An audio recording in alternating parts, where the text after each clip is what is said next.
What's going on, guys? Fleazy here. I'm a visual artist and designer based out of Dallas, Texas. I've been working with Adobe Photoshop for over 5 years now, and I know how intimidating it can feel when starting out. That's why in today's video I'm going to help you get familiar with the Adobe Photoshop workspace, how to create new documents, navigate the various layout panels, and most importantly, help you become a better artist and designer. Let's get started.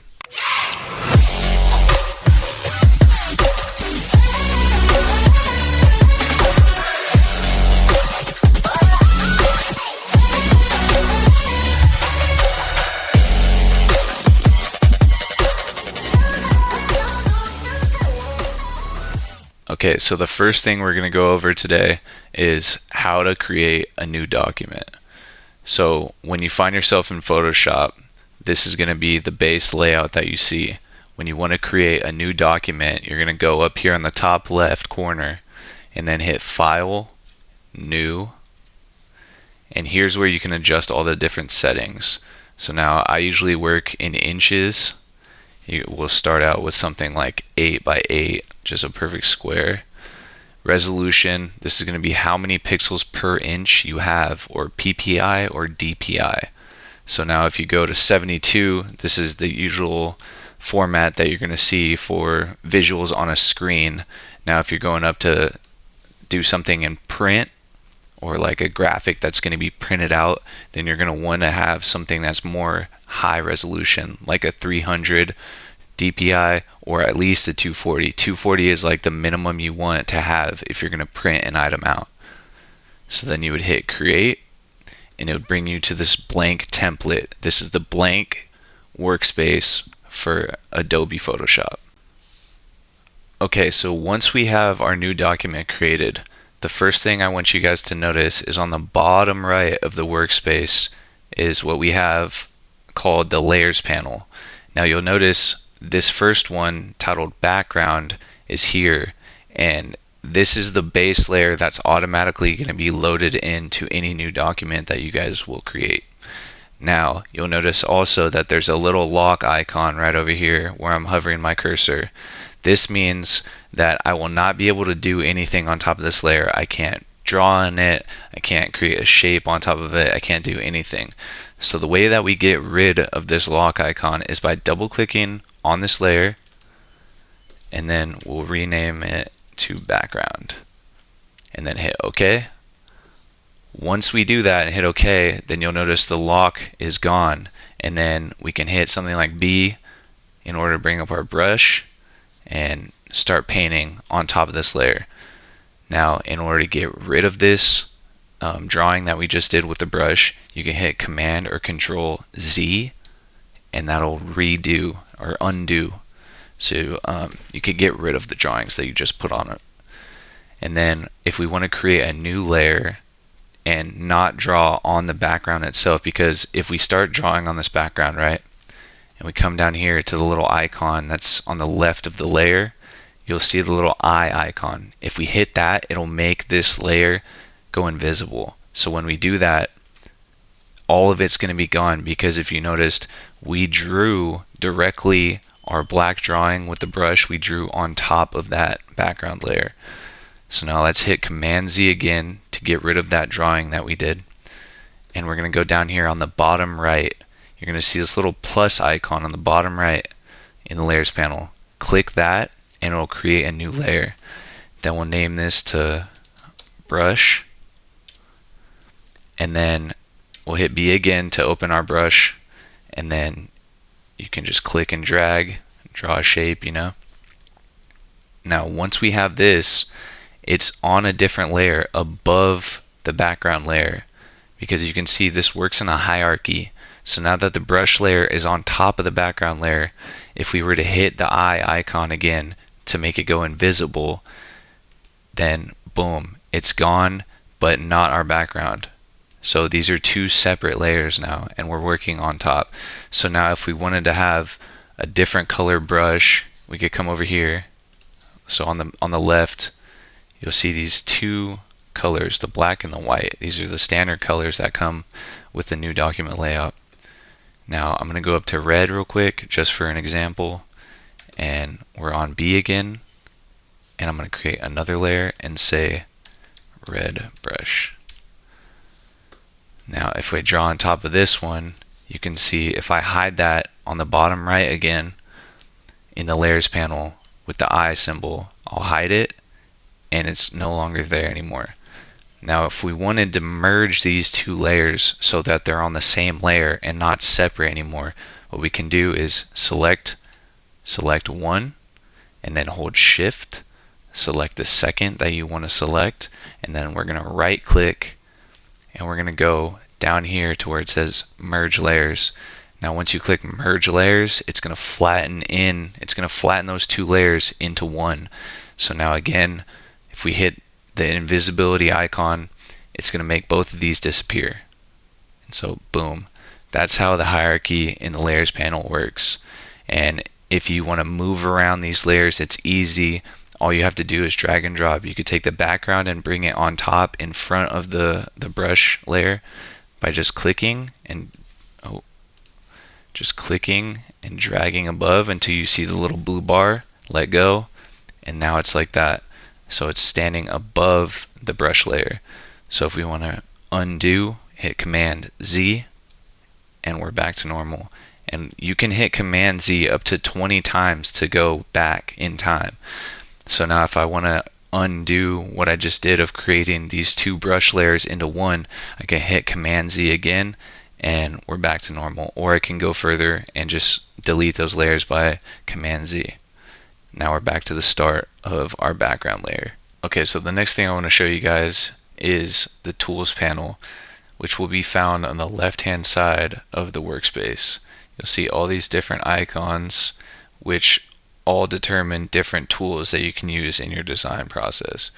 Now if you hover over the icon, you'll notice that this little pop-up shows up. It'll show you a video of what the tool does. It'll give you the name of the tool and the description of the tool. So the move tool moves a selection or layer. So if you notice this little icon next to the name of the tool, that's the hotkey in order to quickly select that tool. So you notice if you hover over the rectangular marquee tool, the hotkey will be M, the lasso tool will be L, the magic wand tool will be W, and so on. So all of these have the little pop-ups that come up, text tool, T, it has hotkeys in order to quickly and efficiently give you a better workflow while you're designing. So now let's give you an example of the rectangular marquee tool. So before we do anything like this, we want to notice that on the right hand side in the layers panel, we just have our background selected. Let's lock that for now so we don't do any work on top of it or directly on that layer, and let's create a new layer. And let's just call this tools for now. So hit enter. And now this is going to be for the examples. So if I wanted to show you the marquee tool, right? Let's select that. And if I click, that's going to be the starting point. And if I drag, it's going to free form to wherever I drag my mouse to, whether it's going to be a rectangle or a square. But you'll notice it's hard to get a perfect square. So the way to change that is holding shift, and that'll scale to a perfect square, right? And now you'll notice if I'm dragging my cursor, it doesn't move this bounding box that I'm creating. The only way to move it is by holding down the space bar, and you'll be able to freely move that bounding box. And now what this marquee tool does is it creates a selection. Now if I hit B for my hotkey for my brush, you'll notice that I can draw or paint with the brush, and it'll only draw within this bounding box. Now let's undo that with Command Z to go back, and then let's hit Command Shift I. Now what that did, or what that quick selection did, was it selected the outside or the inverse of the bounding box. So when I paint now, it's going to paint only on the outside of that square, right? So now let's go back, Command Z, and then to deselect this bounding box, we're going to hit Command D. Now that's the example of the rectangular marquee tool. The elliptical tool is the same thing, but it's working in either an oval shape, or if you hold shift, it'll perfectly scale as a circle. Now let's unselect that with Command D to deselect. Now this next tool is the magic wand tool. W is the hotkey. For an example of this, let's go to our brush tool and click down to create a circle. Now we're going to pull up the wand tool with W and then click on this circle. So now you're going to notice it creates a bounding box around that circle. And if I could easily show this by deselecting or hiding this layer, and so you'll see it created the bounding box around that layer. So it's going to conform to whatever shape this layer or this object is. So if I deselect it and I want to add to this shape, you know, I draw some crazy shape. Now if I hit the W hotkey to bring up the wand again and select that, you'll notice when I hide this layer, now it's selected that object or that drawing that I just did with the brush. And so if I wanted to add another layer, hit B, I can draw within this layer whatever I'd like, and you'll notice it will never go outside of the bounding box. So Command Z to get rid of this, Command D to deselect the bounding box, and let's get rid of that layer that we created.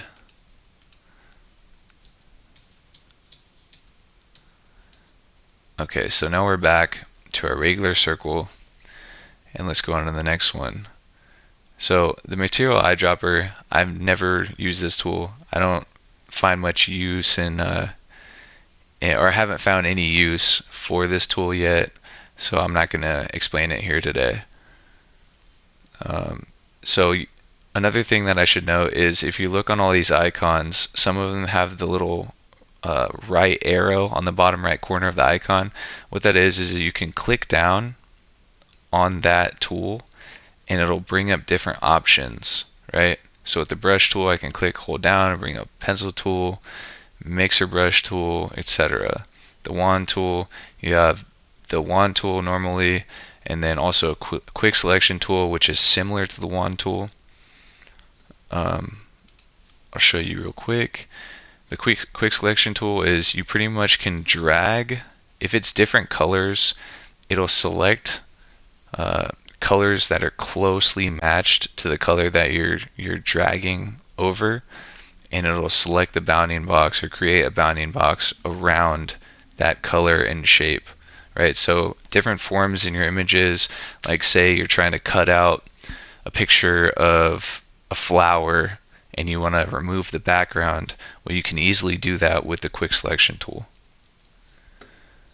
Okay, the next thing we're going to go over is the eraser tool. Now the eraser tool is almost similar but opposite. Like you can use it in a similar way, but it's the opposite of the brush tool. So to increase or decrease the size of the eraser, you can go use the left bracket to decrease the size or right bracket to increase. Now you'll notice up here in the top left by my cursor that there's this little circle shape with a 400 underneath it, right? Now what this is if you click the arrow on the right side of it, it's going to pull up all of the different brush presets that I have. You can use these for brushes, and you could also use them the same in the eraser tool, right? So if we want to have a hard edge, we can erase that like that, or if we want to have a soft edge, we can use the soft around like this. Now you'll notice I'm completely erasing that original edge right here when I do this, right? If I didn't want to do that, I wanted to just blend it smoothly, I could go up here to the opacity tab. You'll see 100% next to the opacity. If I click this drop down tab and I want to adjust it, let's go to 53%, right? If I go over here, click and drag and move left to right without unclicking, then it'll be a soft blend that I'm erasing with.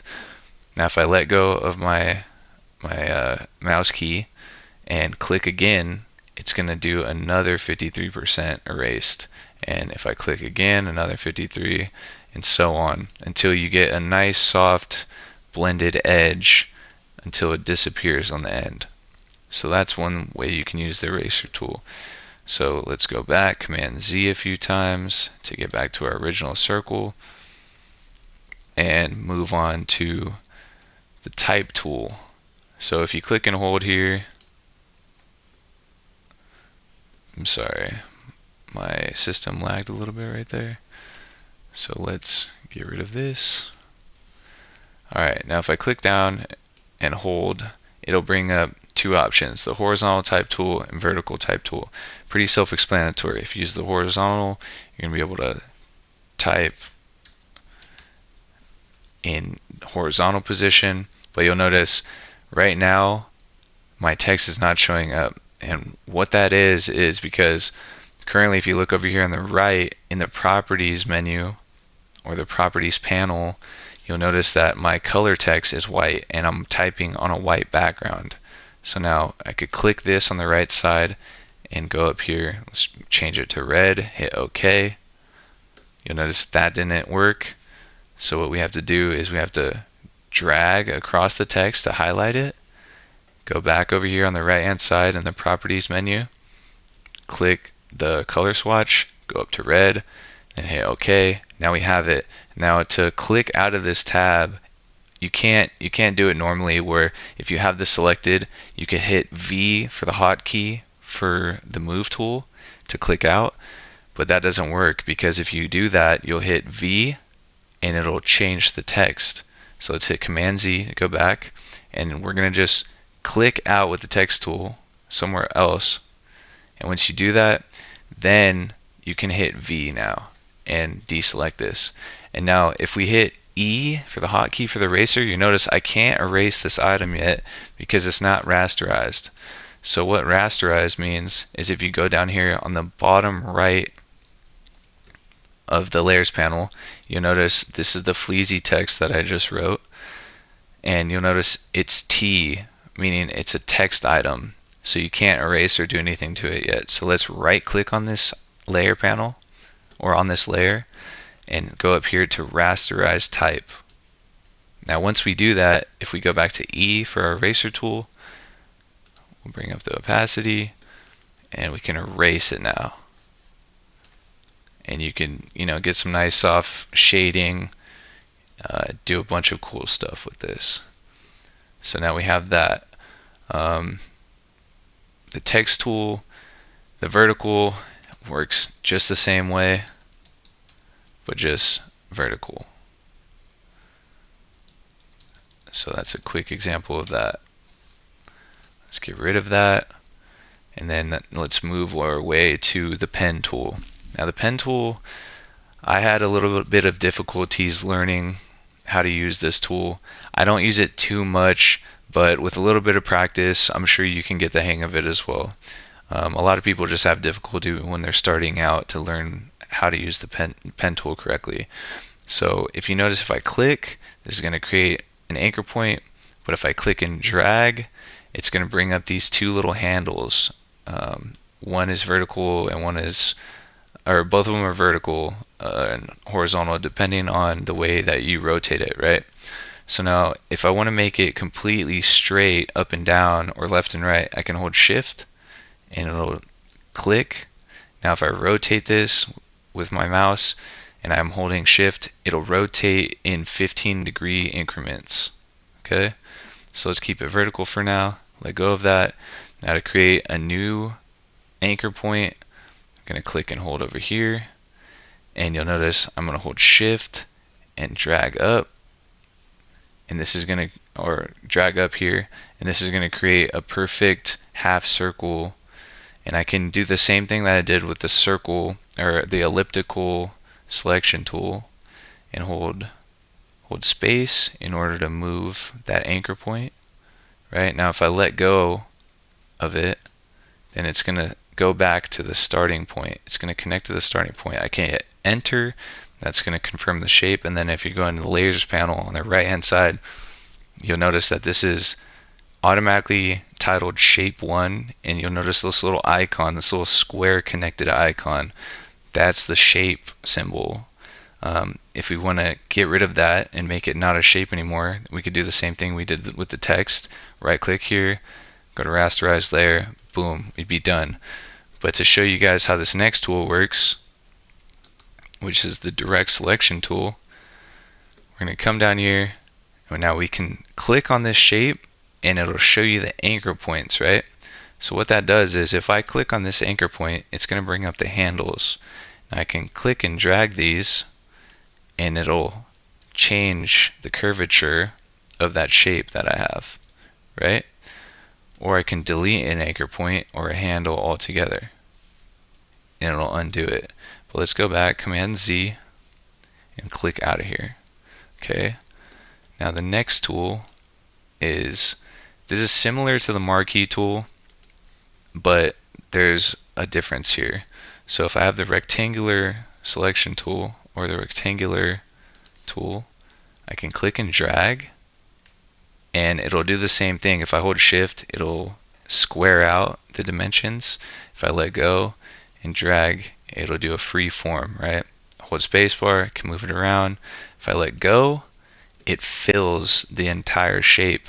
Rather than with the marquee tool, you would do a selection and then you have to draw in or paint in manually, right? So let's deselect that, and you'll notice here that the rectangular tool, the ellipse tool, the polygon tool, all these different ones with the hotkey U, they're creating shapes or paths, right?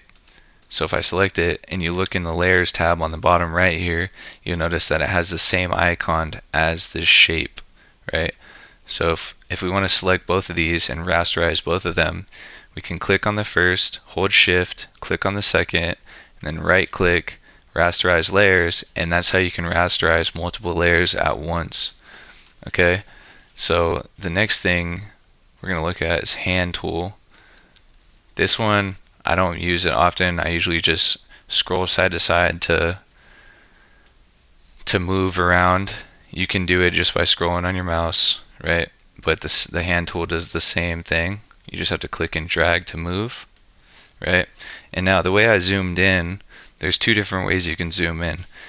One is you can use the zoom tool by hitting Z for the hotkey. It'll bring up this little magnifying glass, and you can scrub zoom in or scrub zoom out. What I mean by scrub is you click and you drag out, or hold and drag in, and that's how a quick way to zoom.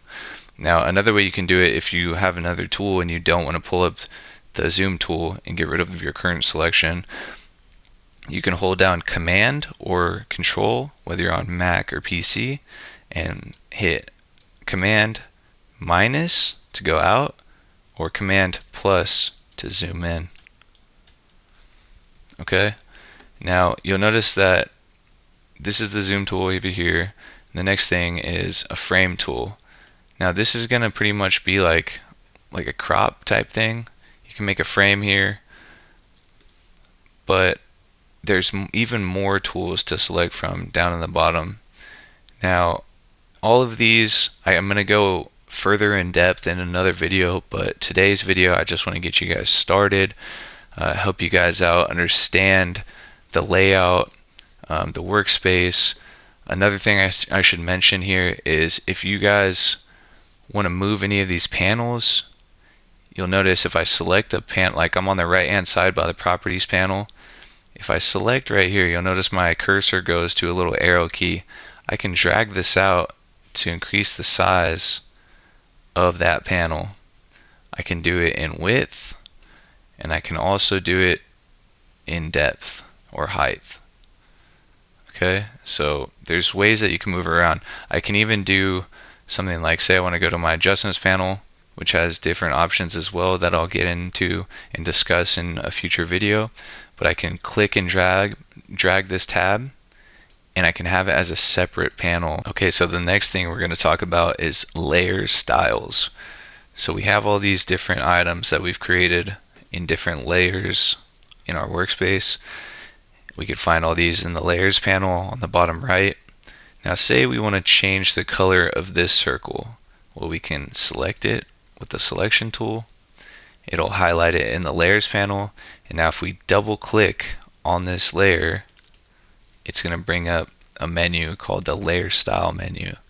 Now there's all kinds of different things that you can do in here. Say we want to create a stroke on the outside of this circle. We can click on stroke, and you'll notice it's not showing up because the color is white and we're doing it on a white background. Let's change the color. Let's do something like green. Let's go with darker green. Okay, that's good. And you'll notice position is here. So the position is going to change to the inside if we do it on the inside, or the center, depending on what you're trying to do with the shape, right? So that's how you create a stroke. You have the size adjustments here. It's based in pixels, but it's going to outline the shape that you have created. And you could do this with any shape. It doesn't have to just be a circle. So we have it on the outside. That's good for now. Let's go to something like color overlay. So if we wanted to change the color of the blue circle, right, we could click this layer tab, or this layer style, and come in here into the color swatch, and we can change the color in real time depending on the hue and the tone that we want. So say we want something like yellow, like that. Hit OK, and now that's on there. And so if we want to do something different, we have a gradient, click gradient. Now they're going to have all these different ones. I have all of these as presets. I'm not sure which ones come in the normal Photoshop. I've had Photoshop for a while, so I've created these on my own over the past couple years. Let's do something like, let's go to red. Let's do something like this. So yeah, now you'll notice there's different styles in your gradient layer.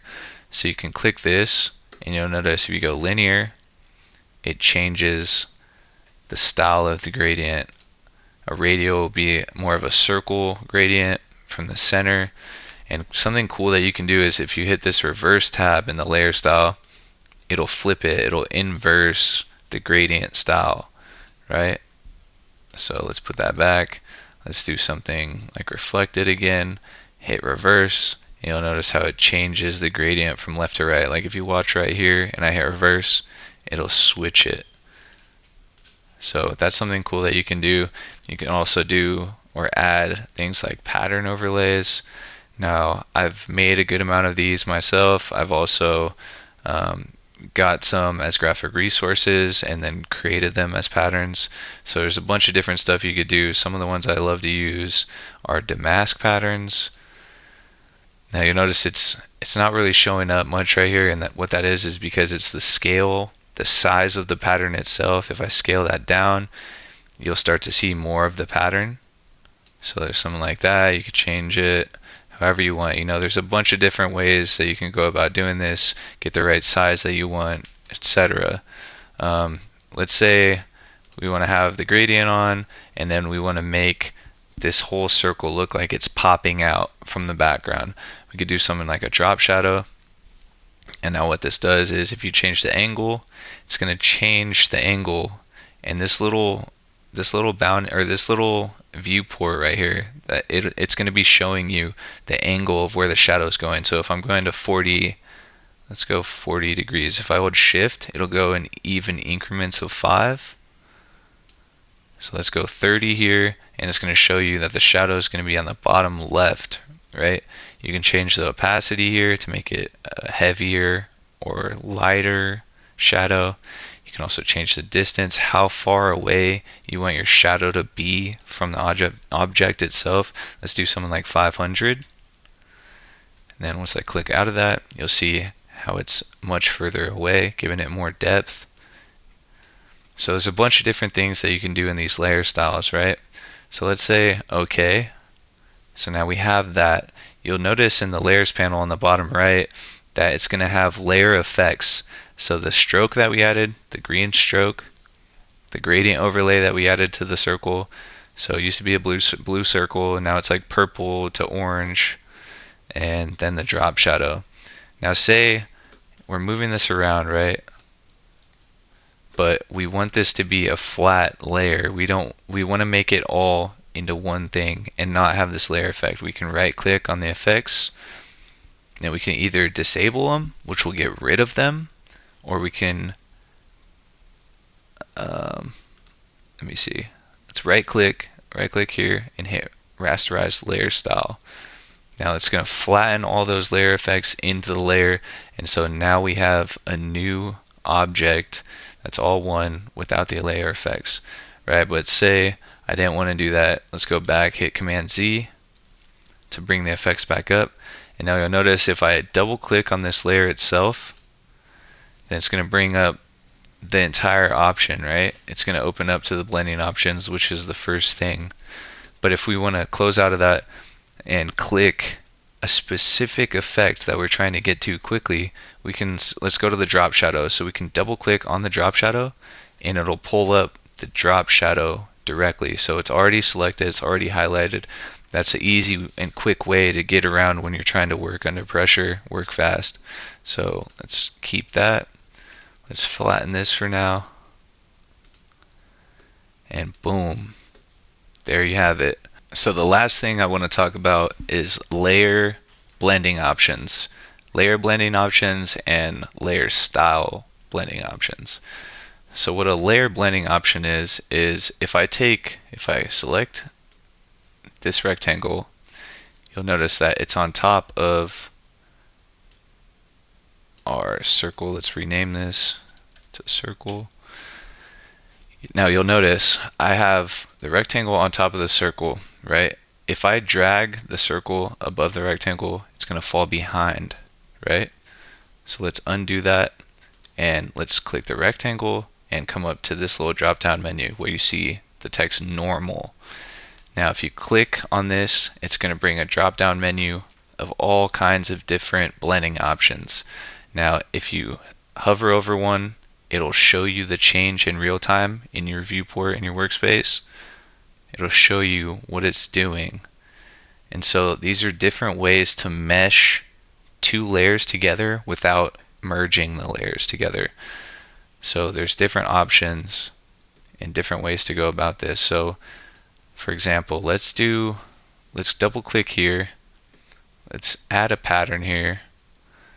Let's increase the scale a little bit just to give you guys a clear understanding of how this works. And let's flatten this by rasterizing the layer style. And we'll go to blending option, drop down menu again, and then we're going to scroll down. And now it's showing you in real time what's happening to the layer on top and how it's meshing with the layer underneath. So there's all kinds of different things that you could do. Difference is a really cool one. I like using this a lot. But they all give you different options, just something to get creative with, different things to think about when you're doing this. Just so keep that in mind. Alright, so also I want to talk about the layer style blending options. So if we wanted to go into this rectangle again with this damask pattern, we could double click here, bring up the layer style menu, and then let's say we have this pattern but we don't really like the color of it. We can change it by going to a color overlay, but you'll notice it's just changing the entire rectangle to yellow now because this is the color swatch that we have selected as yellow. So if we click that, right, let's say we'll keep it as yellow for now, but let's change this blend mode, the blending option of the layer style, not the entire layer, but the blending style of this color overlay. So we're keeping that pattern, but we're just changing the colors of it. So now it doesn't give us a real-time view when we hover over these. So if we just select one, it'll show you it's changed from like blue and brown to green and brown now. You can try multiply, you can try a bunch of different things. Let's go to vivid light, turn down the opacity a little bit, and you can see how these changes will have different effects on the underlying pattern of your rectangle. Let's try difference. So now it went from a blue, like floral damask pattern with the brown background to a green and purple one. So if we change the color, you know, that changes in real time, which is pretty cool. And you can get all kinds of different things based on different combinations of the hue and tone that you select. So, just play around with it, figure out what you like, what you don't like. And yeah, that's how you use blending options in the layer style menu and also on the layer itself. Alright, so I wanted to leave you guys with some inspiration and show you just truly how powerful Photoshop is by sharing you this design that I made, utilizing a bunch of the same techniques that I shared in today's video. As you can see here, on different shapes, I have different gradient overlays, I have pattern overlays, I have color adjustments, splatter effects using the brush presets that I shared, color overlays, stroke overlays, and more. I'd like to thank each and every one of you for watching this video today. If you found value in this content or learned something new, then please show your support by taking a quick second to like this video, leave a comment if you have any questions, and subscribe to the channel for future content.